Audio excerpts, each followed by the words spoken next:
Mes salutations à tous ceux qui regarderont cette vidéo. Mon nom est Abaté Akwa Yannick. Si je viens auprès de vous à ce moment que le Père, dans sa grâce immense, rend encore disponible, c'est pour partager avec vous la parole. La parole, elle est esprit. La parole, elle est vie. La parole, elle est à l'origine de toutes choses. Toutes choses vivent par la parole. Toutes choses ont été faites en la parole. Et rien de ce qui existe n'existe sans la parole. Que ce soit ce que les hommes qualifient comme bien ou comme mal, que ce soit la lumière comme les ténèbres, tout existe par la parole pour la gloire du Père, au sein duquel se trouve la parole. Avant de commencer, nous allons rendre grâce au Père, sans lequel rien n'est possible. Le Père est immense, il est bien au-delà de notre entendement, il est au-delà de nos réflexions limitées humaines. Le Père a créé le monde, il est le créateur de toutes choses. Il est le créateur du spirituel, des choses même qui nous échappent. Et il appelle par leur nom des choses que nous, humainement, nous ne connaissons pas. Père très saint soit élevé. Tu es le Dieu inconnu, nul ne te connaît. Nul. Mais par ton Fils, par ta parole, par notre Seigneur, ton nom, le Christ, tu nous permets de te connaître, non humainement, non charnellement, mais selon l'Esprit. C'est pourquoi nous te rendons grâce pour ta grâce immense. Nous te rendons grâce pour ton nom. Nous te rendons grâce pour ton Esprit Saint et pour ses fruits dans nos vies. Nous te rendons grâce pour nous avoir permis de devenir tes enfants. Non par notre force, non par notre travail, non par nos œuvres, mais uniquement parce que tu l'as voulu. Parce que tu as prédestiné cela selon ton dessein parfait. Mon Dieu, nous te rendons grâce pour toutes choses. Nous te rendons grâce pour ce que tu nous accordes autant spirituellement que charnellement. Père très saint, personne n'aimerait tomber malade et tu nous préserves de la maladie. Tu nous préserves de la mort selon la chair et selon l'esprit, tu nous donnes la vie en Christ. Papa Père, pour tout cela, nous te rendons grâce. Reçois tout ce que nous sommes. Reçois nos vies. Reçois nos paroles. Reçois plus que toute autre chose notre foi dans nos cœurs que toi-même tu as semé dans nos cœurs par ta parole, par Jésus-Christ. Qu'il en soit ainsi. Aujourd'hui donc, nous allons partager sur un nouveau thème, à savoir la prière. La prière. Pour commencer, je dirais quelque chose. Je dirais, qu'est-ce que la vérité? Je vous poserai cette question, qu'est-ce la vérité? Et je vais vous dire quelque chose. C'est que tout ce qui sort de la bouche de l'homme est loin de la vérité. Ce qui sort de ma bouche est loin de la vérité. Je préfère déjà vous le dire. Sachez que tout être fait de chair et qui a la loi en lui ne peut dire la vérité. Le Christ est né de l'Esprit et c'est pourquoi il était saint. Il n'a jamais péché. Il est né de l'Esprit. Il n'était pas humain comme nous. Alors sachez déjà une chose, que c'est que personne ne sera jamais le Christ. Personne ne sera jamais Jésus, loin de Dieu. Il est le premier-né en toutes choses. Le Père ne vous parlera jamais comme il a parlé au Fils. Jamais personne n'entendra une voix venir du ciel. Non. Parce qu'il est unique. Tout être charnel est loin de la vérité. Les paroles que je vous dis, quelque part, elles ont de moi. Ça veut dire, elles ont de ma chair. C'est pourquoi, en toute chose, prenez ce qui est bon et laissez ce qui est mauvais. Ne réfléchissez pas selon votre intellect pour t'amuser, mais laissez l'esprit qui agit dans vos cœurs prendre ce qui est bon et vous édifier au travers de ces paroles. Parce que je ne suis l'enseignant de personne, mais seul l'esprit enseigne. Nous allons donc parler de la prière. Pour commencer, je vais dire quelque chose. Et j'aime bien venir sur ce passage. C'est un passage du livre dans la Bible.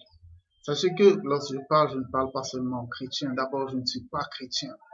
Quand je parle à tous mes frères. Qu'est-ce que j'entends par mes frères? Les religieux, ce sont mes frères. Parce qu'ils cherchent. Bien que nous ne devons pas chercher. Ils cherchent Dieu. Mais la religion est limitée. La religion, elle est bien sur la terre. Nous devons aller au-delà de la religion, à savoir dans le spirituel. Le religieux doit aller dans le spirituel. Le religieux doit goûter la grâce. Quand je parle de religieux, je parle du chrétien, je parle du musulman, je parle du bouddhiste, je parle de toutes ces personnes qui vivent sous la loi. Il y a deux grandes divisions, la loi et la grâce. Il n'y en a pas plusieurs. Il n'y a pas chrétien, musulman et tout ça. Non, tous sont inclus dans la loi. Parce que tous les livres qu'ils suivent sont basés sous la loi. Ça veut dire fais et ne fais pas. Même le monde est religieux. Parce que le monde est basé sous la loi. Ne donnez pas toujours à la religion une connotation basée sur des convictions divines. Non. Religion vient de religere qui signifie lier. Sachez que la musique est une religion. Le sport est une religion. Tout ce qui vous lie dans des convictions communes, c'est une religion. Il y a deux camps. Le religieux et la grâce. La loi et la foi en Christ. Il n'y a pas plusieurs camps. Je vais donc vous prendre ce passage pour vous montrer. Ne vous associez pas. Quand je dis associer, n'entrez pas dans des groupes ou bien dans des histoires qui ne vous correspondent pas. Ne vous assimilez pas à des gens d'une époque à laquelle vous n'avez pas appartenu. Vous aujourd'hui, qui rentrez et qui essayez de lier une relation avec les Juifs, je parle des véritables Juifs, sachez que vous êtes dans le faux. Parce que la loi qui a été donnée à Moïse ne vous a pas été donnée. Vous qui essayez de vous assimiler aux chrétiens de l'église primitive, vous êtes dans le faux.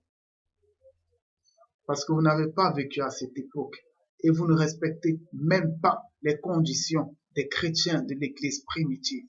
Alors la question est, qui sommes-nous aujourd'hui en Christ? Mais je peux déjà vous dire que vous n'êtes pas chrétien. Aujourd'hui, nous sommes nés par la volonté de Dieu. Nous sommes enfants de Dieu et non chrétiens. Les chrétiens ont obéi à un temps. Ils ont été appelés chrétiens parce qu'ils étaient une église physique qui était crainte parce que l'esprit travaillait avec force. Aujourd'hui, vous êtes divisés. Les chrétiens n'ont jamais été divisés. Peut-être ils se disputaient, mais ils n'ont jamais été divisés. Et je vais vous lire quelque chose dans le livre de Néhémie, Néhémie au chapitre 7, du verset 61 au verset 64. Je lis ces livres parce que je sais que les musulmans les cautionnent. Dans le Coran, il est dit aux fervents croyants musulmans qui doivent croire à l'évangile et à la Torah. Il y a tous ces livres-là. Ça veut dire que vous musulmans, vous devez suivre ce que je dis parce que vous cautionnez la Bible. Et je reviendrai encore sur ça pour dire, les chrétiens, ils disent que les musulmans n'ont pas reconnu Christ comme celui qu'il est. Sachez que vous, chrétiens, il y a un Christ qu'on vous enseigne et qui n'est pas le vrai Christ. Si on vous enseigne un Christ légaliste, si on vous enseigne le Christ juif, eh bien sachez qu'on vous égare. Le Christ, c'est la parole de Dieu faite chair. Christ, loin de Dieu, c'est la parole. Et la parole, c'est l'Esprit. Aujourd'hui, Christ se manifeste par l'Esprit Saint. Il n'y a rien d'autre. Si vous croyez en Christ, ça veut dire que vous vivez par l'Esprit. Vivre par l'Esprit, ce n'est pas savoir des choses. C'est vivre les choses dans son cœur. C'est manifester ces choses. Il y a une différence entre savoir que l'amour existe et vivre l'amour de Dieu. Il y a une différence. Néhémie chapitre 7, à partir du verset 61. Voici ceux qui partirent de tel Mélach, de tel Archar, de Kérubadon et d'Imer, et qui ne purent pas faire connaître leur maison paternelle et leur race, pour prouver qu'ils étaient d'Israël. Les fils d'Elaja, les fils de Tobija, les fils de Nekoda, 642. Et parmi les sacrificateurs, les fils Tobaja, les fils d'Akot, les fils de Barzilai, qui avait pris pour femme une des filles de Barzilai, le Galadite, et fut appelé de leur nom. Ils cherchèrent leur titre généalogique, mais ils ne les trouvèrent point. On les exclut du sacerdoce. Sachez que ce passage de Néhémie, c'est la même chose qui va se faire. Lorsque la ville sainte viendra, on dit que nous sommes un saint sacerdoce. Nous sommes réservés pour le sacerdoce du Père. Lorsque nous aurons revêtu nos enveloppes célestes, nous servirons Dieu dans la ville sainte. Mais maintenant, on demandera aux gens, pour servir, il faudra que tu sois reconnu. Il y a une seule chose qui nous permet d'être serviteurs de Dieu, c'est l'Esprit. Certains ont été serviteurs de Dieu avant. Il y a des Juifs qui ont été sauvés. Josué, il était juif, il a été sauvé, il était juste. Moïse, c'est la même chose. Ce sont des serviteurs de Dieu, juifs. Moïse est venu avec la loi, il a donné la loi aux Juifs. Et ça devait être respecté. Alors, les Juifs appartiennent à une certaine généalogie. Maintenant, les chrétiens sont arrivés. Premièrement, avec les 12, après que Judas soit parti, on a changé. Les chrétiens sont arrivés. Les chrétiens demeuraient dans le même lieu. Ils se partageaient tout. Ils étaient dans l'enseignement des apôtres. Les grands prodiges, les grands miracles se faisaient. L'apôtre Paul arrive. Les choses ne changent pas. Les chrétiens ont tout en commun. Les chrétiens persévèrent dans l'enseignement des apôtres. Dans l'Église primitive, les saints dons de ministère sont agissants. On connaît l'évangéliste Philippe, on connaît les apôtres, on connaît les docteurs comme Paul. On connaît les prophètes comme Agabus, puissants, qui lorsqu'ils prophétisent, ça se passe. Aujourd'hui, il n'y a rien de tout ça. Et je défie qui veut me prouver le contraire de le montrer. L'église de Corinthe, Paul dit qu'ils avaient tous les dons de l'esprit. Montrez-moi quelle église a tous les dons de l'esprit. L'église religieuse d'aujourd'hui, elle est divisée. L'église chrétienne n'a jamais été divisée en dénominations. Vous voulez prendre une qualité que vous n'avez pas. Les chrétiens ont eu leur temps. Et l'Esprit a prouvé qu'ils étaient avec Dieu parce qu'ils se manifestaient puissamment.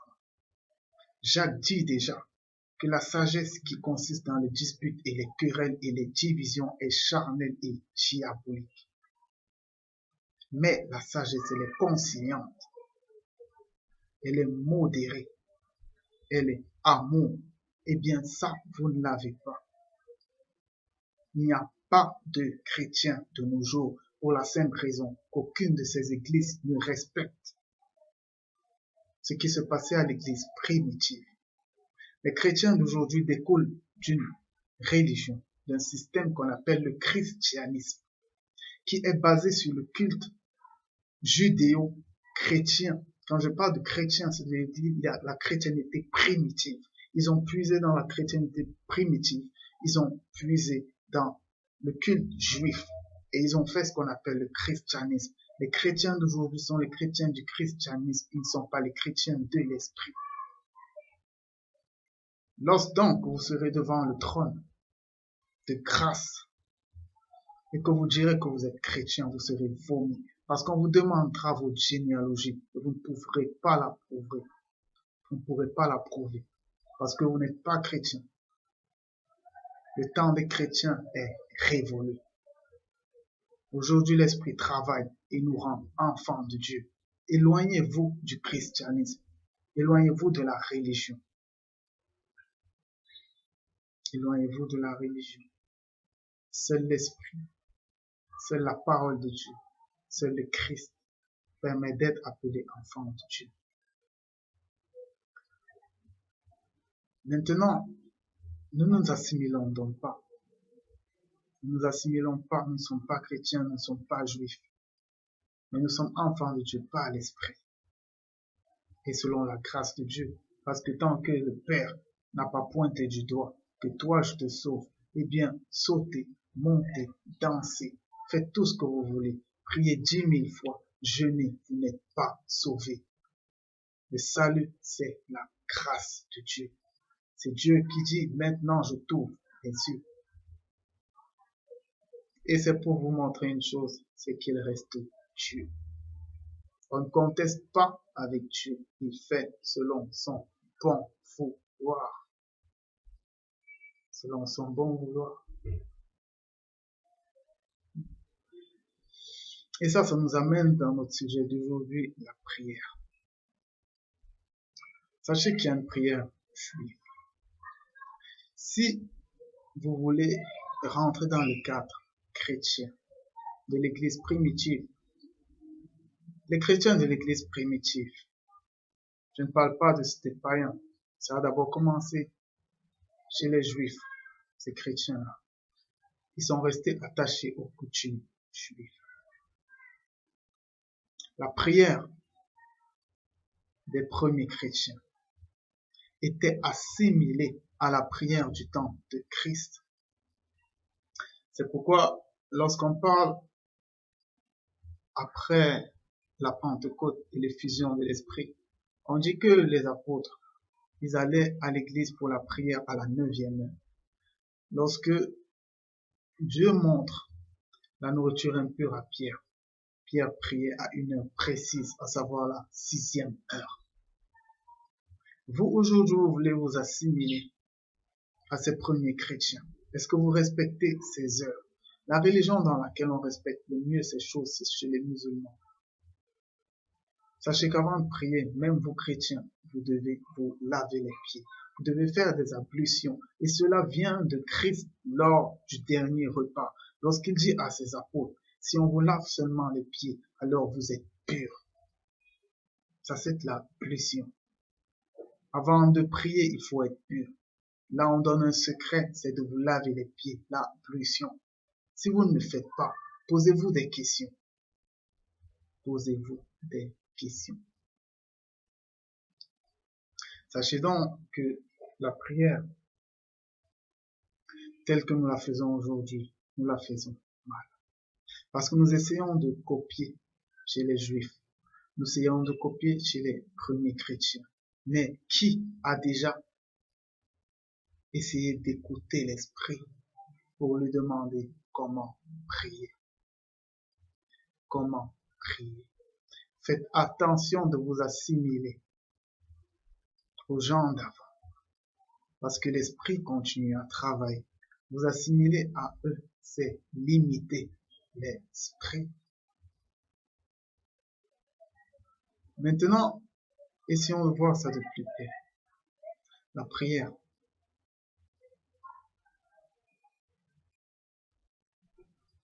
La prière. Au temps du judaïsme, au temps de Moïse, en montant, quelque chose se fait. C'est que Dieu rend les choses spirituelles physiques. Il matérialise les choses spirituelles. Il donne le plan du sacerdoce et du sanctuaire à Moïse selon les choses spirituelles. eh bien, il donne l'arche à Moïse. Et dans cette arche-là, cette arche symbolise la présence de Dieu. En d'autres termes, la présence de Dieu était comme matérialisée. Et à cet effet, les gens devaient prier physiquement, charnellement. Parce que tout était charnel, tout était physique. Et plus les choses évoluent, on arrive à Jean-Baptiste. Jean apprend à ses disciples à prier. Il apprend à ses disciples à prier. Ça veut dire ils ont un apprentissage. Ils ont ce qu'on appelle une initiation. Ils ont ce qu'on appelle la religion. Ça veut dire qu'ils reçoivent un enseignement et ils commencent à vivre dans cette conviction. Ça veut dire qu'ils récitaient constamment les mêmes choses.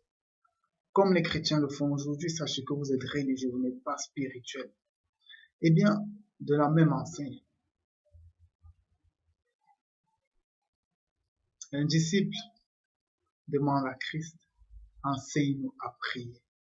Mais n'oubliez jamais qu'on était dans le cadre juif. N'oubliez jamais qu'il y a un Jésus juif et il y a le Jésus de la grâce. Le Jésus de la grâce, c'est loin de Dieu, c'est Christ. C'est celui que Paul a vu et qui a enseigné à Paul la grâce. Et il y a le Jésus juif. Il y a le Jésus qui vivait avec les Juifs et qui parlait aux Juifs. Et uniquement aux Juifs. Bien que souvent il disait des vérités générales, bénéfiques à salut à toute l'humanité. Mais la majorité du temps, il s'adressait aux Juifs. La prière des Juifs était stéréotypée. Elle était basée sur les mêmes choses pour une raison, c'est que la présence du Père était dans l'arche.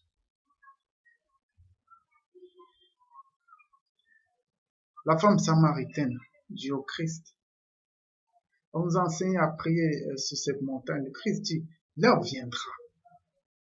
Et ce ne sera pas sur la montagne ni à Jérusalem que vous adorerez le Père, parce que le Père veut des adorateurs en esprit et en vérité. Qu'est-ce que la prière en esprit et en vérité? Qu'est-ce que la prière en esprit et en vérité? Le Christ montrait déjà qu'à cette époque, la prière était limitée. La prière qu'on faisait dans le temple, à certaines heures, elle était limitée. La prière qu'on faisait sur la montagne, elle était limitée. Mais il viendrait une prière parfaite, agréable au Père, parce qu'elle serait exécutée en esprit et en vérité. Maintenant, nous allons voir quelque chose. Si nous voulons parler de la prière, nous devons parler de Matthieu, chapitre 6, verset 5 au verset 13, où le Christ enseigne à prier. Qu'est-ce qui se passe dans ce verset, dans ce chapitre? Le Christ dit, lorsque vous priez, ne soyez pas comme les hypocrites qui aiment à prier debout dans les synagogues et au coin des rues, pour être vus des hommes. Je vous le dis en vérité, ils reçoivent leur récompense. Point. Ne priez pas au vu des hommes. Ne priez pas dans les rues pour être vus. Sachez que le premier homme qui existe, c'est vous-même. Ne priez pas pour être vu de vous. Ne priez pas pour être apprécié de vous. Si déjà vous ouvrez la bouche et que vos oreilles entendent, vous êtes vu de vous-même. Vous vous enorgueillissez. Vous aurez beau vous dire que vous ne le faites pas, c'est votre problème. D'abord, ce que je dis, c'est pour ceux qui peuvent l'entendre. Le premier homme, quand Christ dit, ne soyez pas comme les hypocrites qui aiment à prier debout dans les synagogues et au coin de rue pour être vus des hommes. Le premier homme, c'est vous. C'est votre chair qui vous voit. Et c'est convoitise. Sachez qu'aucun homme ne peut bien prier. Et c'est pourquoi Paul disait déjà, nous ne savons pas comment prier, mais l'esprit. Être adorateur du Père en esprit. En esprit. Seul l'esprit prie. Seul l'esprit qui nous fait devenir enfants de Dieu prie. Nous ne connaissons rien de l'esprit. Nous ne connaissons rien du spirituel. Et c'est pourquoi c'est le royaume de Dieu. C'est pas le royaume de Dieu et des hommes. C'est le royaume de Dieu. Tout ce qui est de ce côté lui appartient. La prière appartient à Dieu par son esprit. Si vous ouvrez vos bouches et vous priez selon votre intellect, ce n'est pas spirituel. Lorsque vous ouvrez la bouche et vous priez selon votre chair, ce n'est pas spirituel. C'est pas l'esprit qui prie, c'est vous. Alors vous êtes religieux. Vous êtes religieux. Vous savez des choses comme Marthe, mais vous ne vivez pas la présence du Christ, la présence de l'Esprit. Vous savez prier. Vous savez faire de longues prières. Vous savez faire dans ce qu'on appelle l'intercession. Vous êtes les guerriers du Seigneur. Vous savez des choses, mais vous ne vivez rien. Vous êtes vide. Et c'est pourquoi de nos jours, une assemblée va se mettre à prier. Peut-être un frère qui est possédé, rien n'arrive. Ou bien vous priez pour qu'un frère ne meure pas, mais il mourra. Vous priez pour que la maladie s'en aille et restera. Parce que vos prières sont charnelles. Elles sont physiques et non spirituelles. Verset 6. Mais quand tu pries, entre dans ta chambre, ferme ta porte et prie ton Père qui est dans le lieu secret. Et ton Père qui voit dans le secret te le rendra. Je vais vous dire quelque chose dans ce passage. C'est entre dans ta chambre, ferme ta porte. Vous savez ce que c'est que la chambre? La chambre dans le cadre spirituel, c'est le cœur. C'est le lieu le plus secret d'un homme. Vous n'avez pas besoin d'ouvrir la bouche quand vous priez. C'est le cœur qui prie. C'est le cœur qui prie. Entre dans ta chambre. Prie dans ton cœur. Dieu regarde au cœur. Dieu regarde l'intention. Dieu regarde l'intention. En priant, ne multipliez pas de vaines paroles. On revient sur ça. Aujourd'hui, vous priez parce que vous savez. Aujourd'hui, il y a des livres de prière. Il y a des rosaires. Il y a des chapelets. Dans toute forme d'église, tout est récitation. Dans l'islam, tout est récitation. Ça sont de vaines paroles. Une prière, vous ne savez même pas quand vous priez. La prière, c'est l'intention. L'intention. Et le cœur est la chose la plus sincère au monde. C'est pourquoi Dieu n'écoute qu'au cœur. Quand votre cœur déteste, eh bien, vous détesterez. Même si vous êtes hypocrite de l'extérieur, vous détesterez. Dieu regarde au cœur. La prière, vient du cœur par l'esprit. L'offrande du Père vient de l'esprit dans votre cœur. Parce que votre cœur est la chose la plus sincère qui soit. Sincère. Vous pouvez ouvrir la bouche, multiplier de vaines paroles. Si votre cœur est noir, votre prière sera noire. On croit du cœur et la bouche confesse. Le tout, c'est de croire. Lorsque votre cœur a cru en la grâce, tout est accompli. Même si votre bouche ne suit pas, elle finira par suivre. Tout commence dans le cœur, tout finit dans le cœur. Ne ressemblez pas qu'à votre Père, c'est de quoi vous avez besoin avant que vous ne lui demandiez, avant que vous n'ouvrez votre bouche. Celui qui met en vous le vouloir et le faire, sait déjà de quoi vous avez besoin. Avant que vous n'ouvrez votre bouche. L'Esprit sait de quoi nous avons besoin avant nous-mêmes. Et l'Esprit ne conçoit pas les choses selon la chair. Ça veut dire à un moment où vous serez en train de prier pour avoir de l'argent, l'Esprit aura déjà adressé la prière idoine pour vous, selon l'Esprit et selon le dessein de Dieu. Parce que l'Esprit sont les profondeurs de Dieu et connaît le dessein de Dieu pour vous mieux que vous.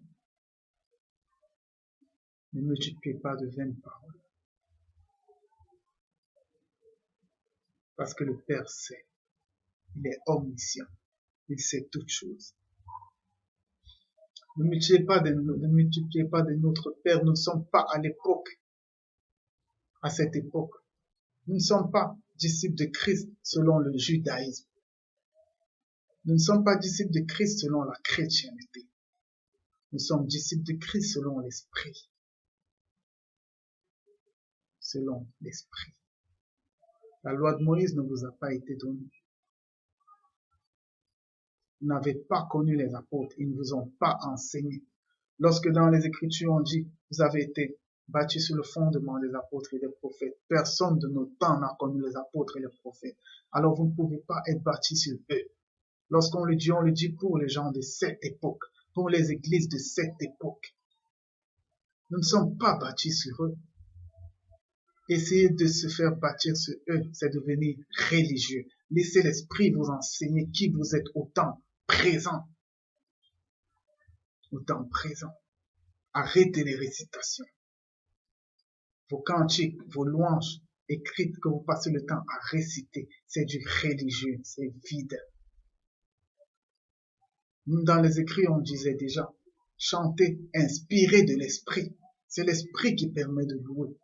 C'est l'Esprit qui permet de prier. Tout est basé sur l'Esprit. Lorsque vous vivez par l'Esprit, vous n'avez pas besoin d'ouvrir la bouche. Vous savez que vous avez déjà prié.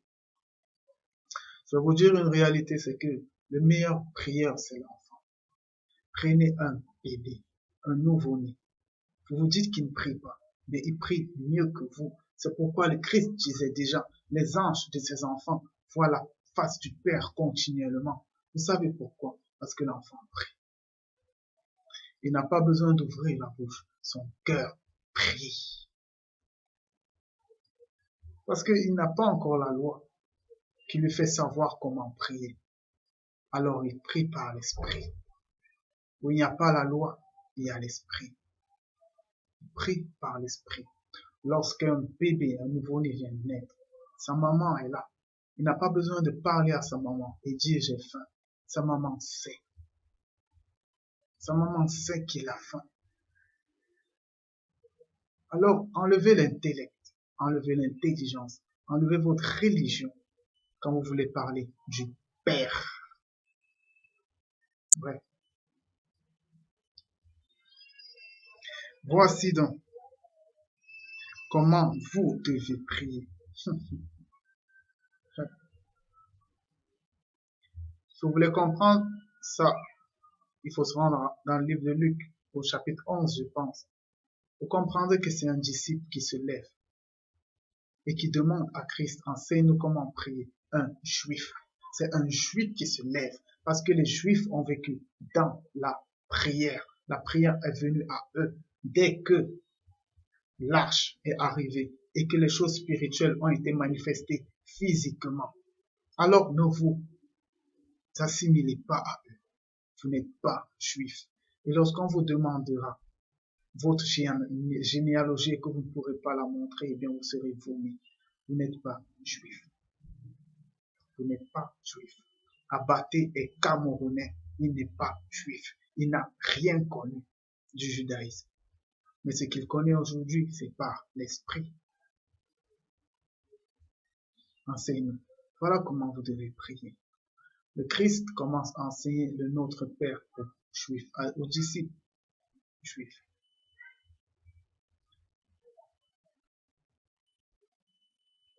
Notre Père qui es aux cieux, que ton nom soit sanctifié, que ton règne arrive, que ta volonté soit faite sur la terre comme au ciel. Donne-nous aujourd'hui notre pain de ce jour. Pardonne-nous nos offenses, comme nous pardonnons aussi à ceux qui nous ont offensés. Et ne nous soumets pas à la tentation, mais délivre-nous du malheur. Car c'est à toi, je pense. Car c'est à toi qu'appartiennent dans tous les siècles le règne, la puissance et la gloire. Amen. Amen. Qu'il en soit ainsi. Cette prière, elle est religieuse. C'est le Jésus juif qui donne cette prière à ses disciples juifs. Parce que l'un lui demande, enseigne-nous comment prier.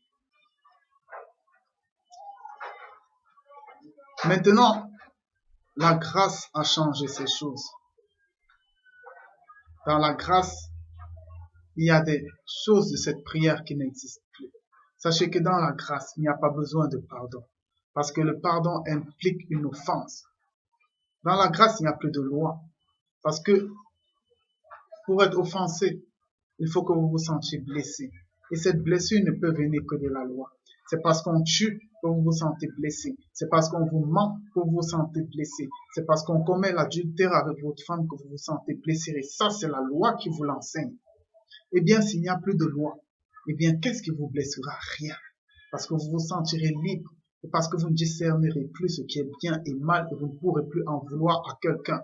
Si vous ne vous sentez plus offensé, ça veut dire que vous n'avez plus besoin de pardonner. Sachez donc que dans la grâce, il n'y a pas pardon. Ça, c'était une prière que le Christ enseignait dans le cadre religieux aux religieux juifs. De plus, il dit, donne-nous aujourd'hui notre pain quotidien. Ce pain de la prière montre que l'homme doit se soucier du pain. Doit se soucier, doit demander du pain au Père. Mais après, dans le verset 25, il dit, c'est pourquoi je vous dis, ne vous inquiétez pas pour votre vie de ce que vous mangerez, de ce que vous mangerez. Ne vous souciez pas de ce que vous mangez. Ça veut dire que vous ne devez même plus demander ça. La foi, c'est que vous savez que vous aurez ça. Le nouveau-né sait qu'il mangera. Il n'a pas besoin de le demander à sa mère. Il sait qu'il mangera. De même, vous qui êtes en Christ. Si vous savez que dans la grâce, une belle histoire vous est écrite, alors pourquoi devez-vous encore vous soucier du manger, ou du vêtir, ou de votre vie? Je vous montre la différence. Le Christ a deux enseignements. Et je vous ai toujours dit, la Bible a deux enseignements. L'enseignement de la religion, l'enseignement de la grâce. L'enseignement de la loi, l'enseignement de la foi. Ça marche à deux. Et ces deux chemins faits pour deux catégories de personnes. Cette prière, elle est faite pour les religieux. Mais ceux qui sont dans la grâce ne prient pas le Notre Père. Nous ne sommes pas religieux.